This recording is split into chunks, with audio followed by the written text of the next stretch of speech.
This mission that we just picked up can be a bit annoying because we have to hunt 3 animals and we need to kill them with a shot to the heart. Now, let's see if we actually have a parking lot over here. Or do I have to go all the way up to the road?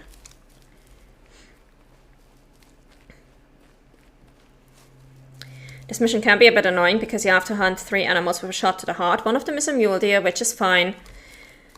But one of them is a duck. And trying to get a hard shot on a duck is just not fun.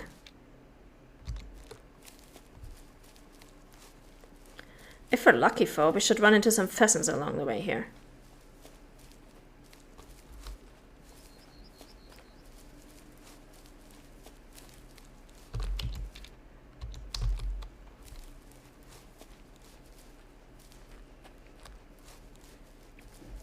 Because we are back in the grasslands, so there should be pheasants around. And also, when you're sprinting, you cannot use hunter sense, so don't sprint when you're actually hunting. Not only are you going to scare everything, but also you're not going to have hunter sense.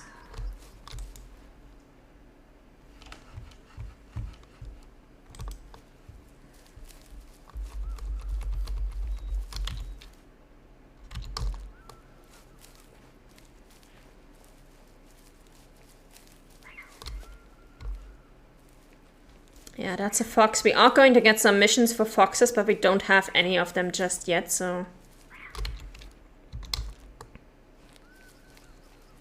there's not much point for us in us stopping for a fox just yet.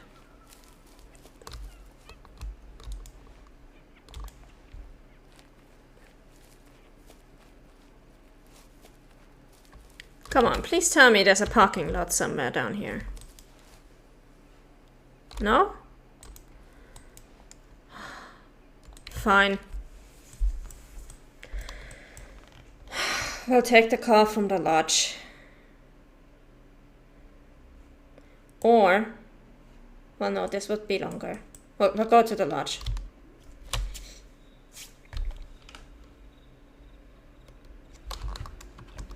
Let's go. I do want to finish this today so that tomorrow we can just start hunting. Or actually hunting and or doing animal census on a few species. Because in the long run, that's going to save us some time.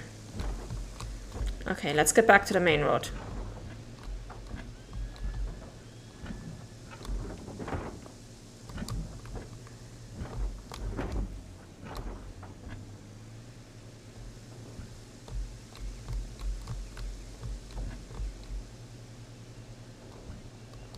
Oh, there's our mule deer. Hello.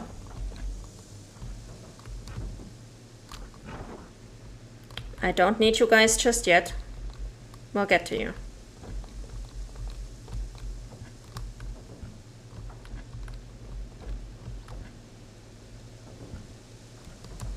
Gosh, I did not realize we would be this far away.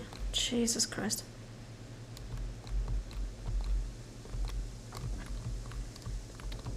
I think we have 4 or 5 campsites left to pick up and 1 cabin.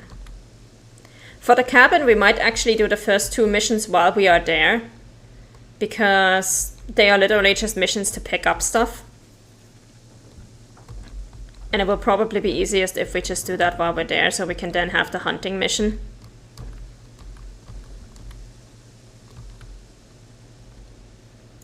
Whereas for the other cabins, we actually start with something that's at least adjacent to our hunting.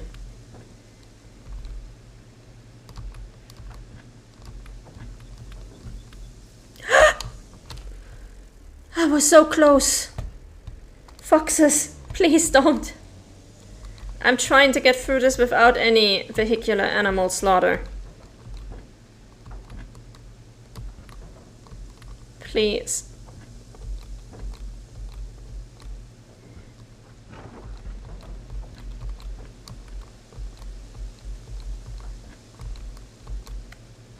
We nearly ran over those poor babies.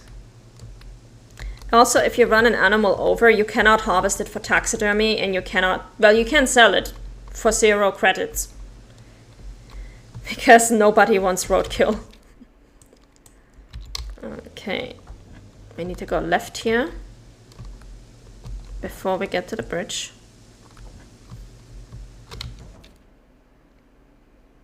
And then we stick to the right. Oh. Yeah, please cross. Thank you.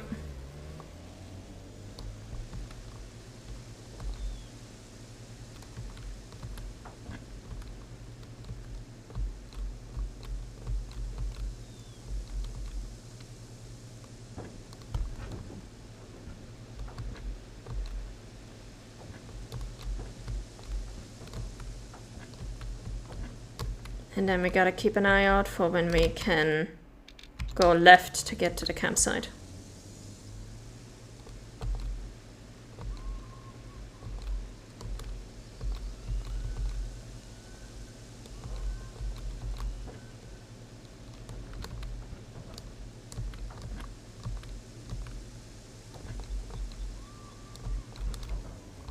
Oh wait, can we actually go to the campsite from here? We should be able to. If we go left here and then right when we have the opportunity. We should be able to get there.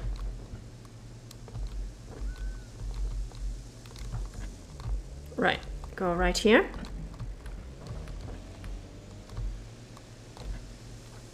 There's some, I think, elk. Yes, there we go, that's the campsite.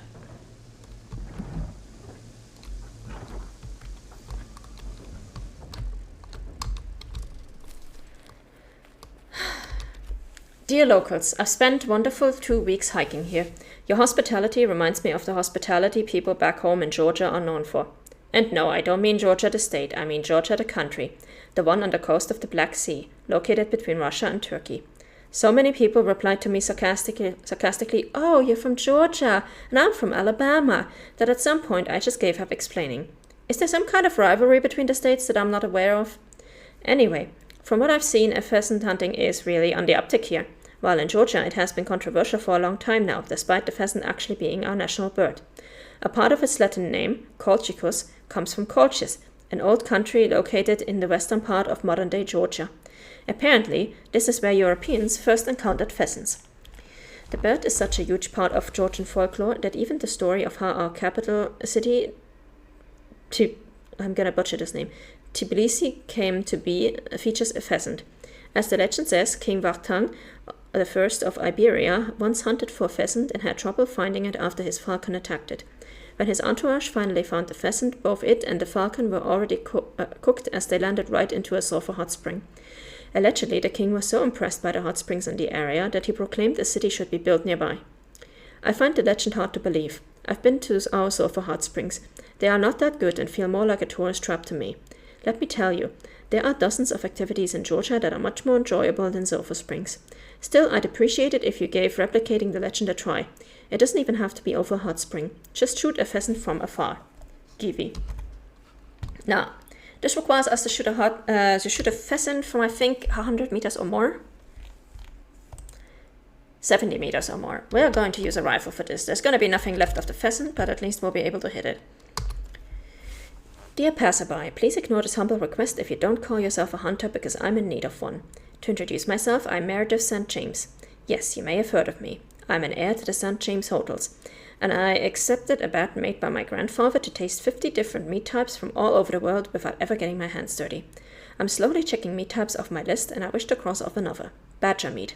I've heard they are overpopulated in this area, so I feel that this is the right place to do it. North American badgers are not usually hunted for meat, but I'm still determined to try it. Please contact my assistant for delivery arrangements. Okay, so this mission was notorious when the game first launched because it actually required a 4-star badger. Nowadays it only requires a 3-star badger. Also, I think in real life you don't actually eat badger or bear or any other predators because they can have a bunch of diseases that are really hard to see from visual inspection, and that can actually give you some really, really awful diseases like trichinosis. So you're not supposed to eat predator meat. It's not really safe.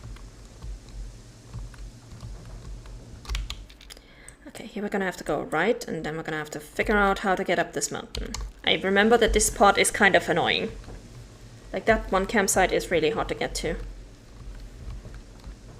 And I think it was another snowshoe hare mission up there.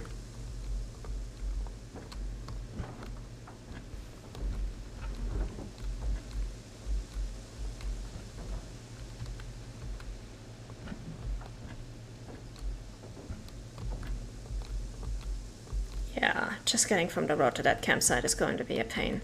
We're actually not going to use the car for that because it's going to be a tiny little path up the mountain and it's going to be really difficult to do with the car. So we're just going to go on foot for that one.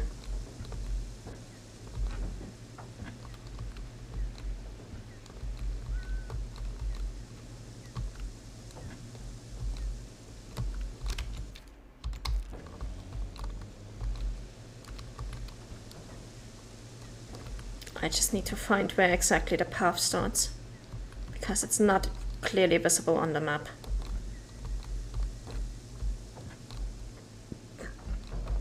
So we're gonna have to keep an eye out for that.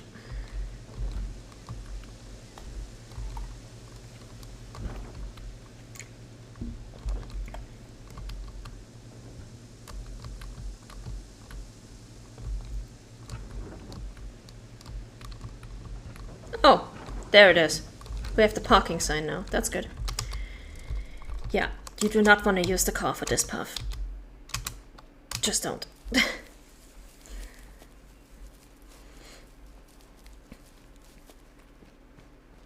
And don't try to shortcut this either. You're going to die. You're going to fall off these mountains and die.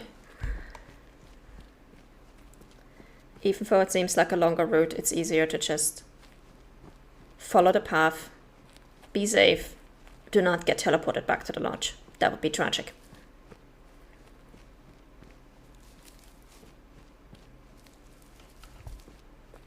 Like, this would be a pain to hike even in real life. Like, I would not want to go up this little trail here.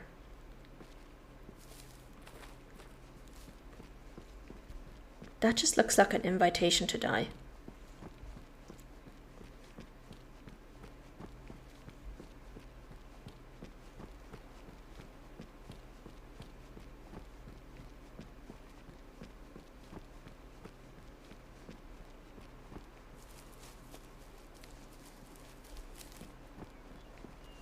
Alright.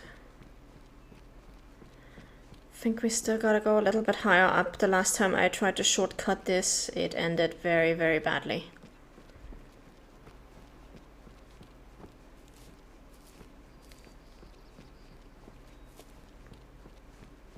Here we go.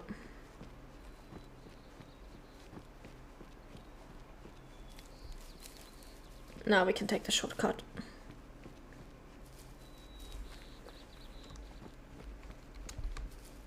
Oh. There we are. Not quite exactly where I thought it would be, but close enough.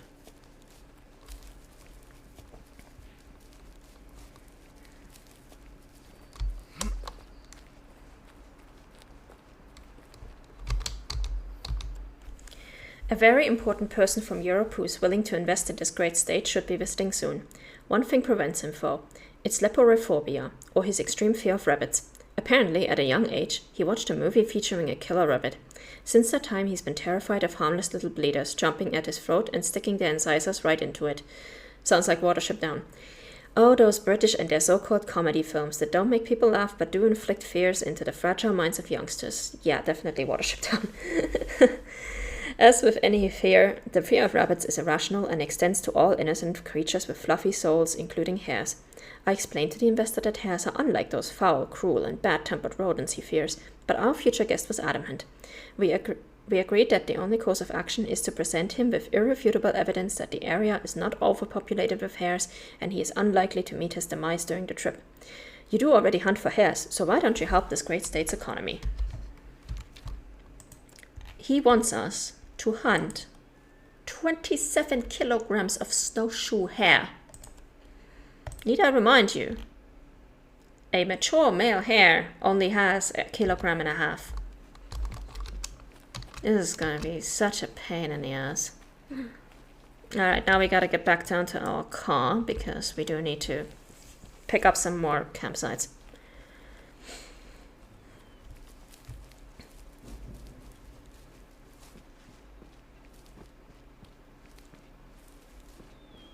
There's a trail. Let's see how much we can shortcut. Oh, wait, actually we do have the parking lot now. We should be able to teleport over here, right?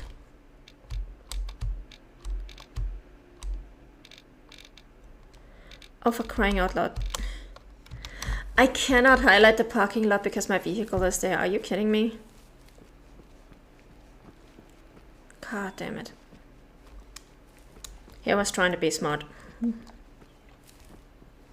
should have parked my car a bit further away.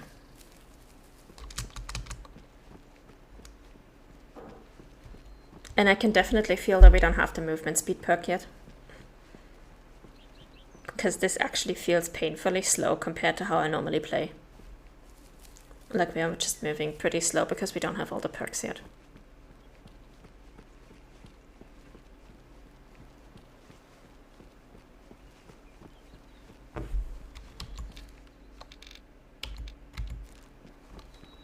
Alright, let's see if we can cut across country a little bit. There we go. There's our car. I can see it. We're almost saved. And it is 6 p.m. in game, so we have to hurry up or it's going to be pitch black.